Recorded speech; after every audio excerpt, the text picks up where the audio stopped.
Serrador, did he pick you personally for La Residencia? Or yes, I had to go there and film test. I remember going and doing. Who sent you there? Your agent? Who? I have no idea how these things happen, but I think they were looking for. I mean, what he wanted to do was create this this Hitchcock. Well, he was the Hitchcock of Spain, and in fact, the film made more money than Gone with the Wind in Spain. It had people queuing around the block to see it. It was a big sensation at the time. So I know that he was looking for a very innocent persona that could portray this disturbed character. I wonder why your agent picked these things for you. Could have gone the easy way, doing children's stuff and things like that. But that is a fairly disturbing movie. On the surface, it was about horror and suspense, but beneath it also was about sexual repression and mother complex and things like that. Incredible film. Did you realize that at the time, with 15 and 16, what you were getting into? How complex this movie was?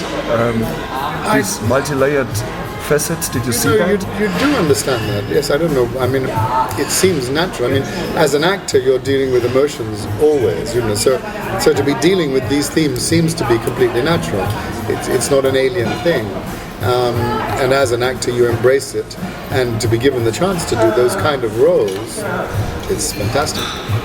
And how I wish the whole of my career had been like that. And how did Serrador, how did he explain this character to you?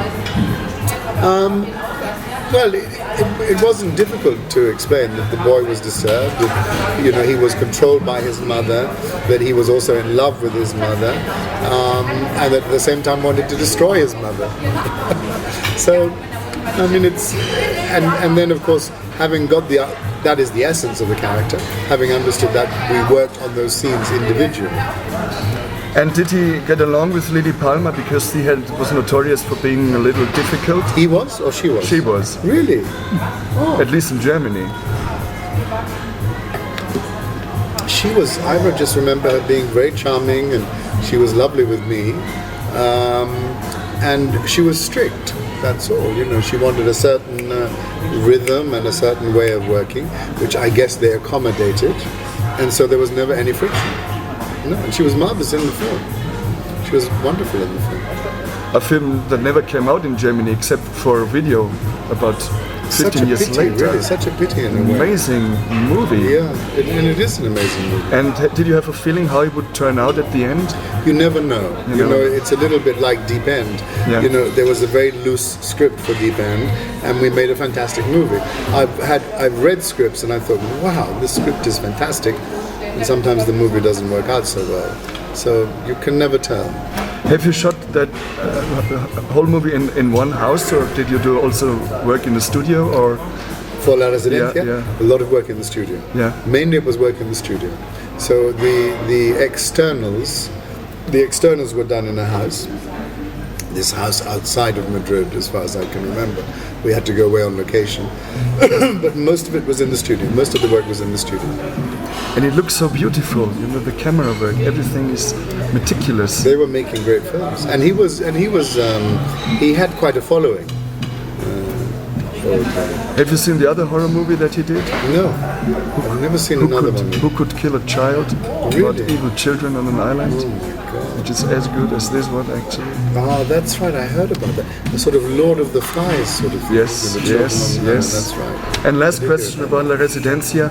So very early on you had beautiful women co-stars. A lot of them, because it was a girls' school. So how did it affect that he was a young boy? Well, two of the girls were English. The main girl and one of the other very beautiful girls. So they were part of my team in the hotel.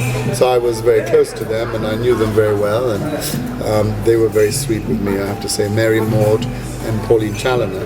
But there was the one Spanish girl that I was madly in love with. Oh my God! Not the little girl I had to play opposite, but Cristina Galbo, Cristina. Remember Cristina? And she was much older than I was, but I was very much infatuated with her.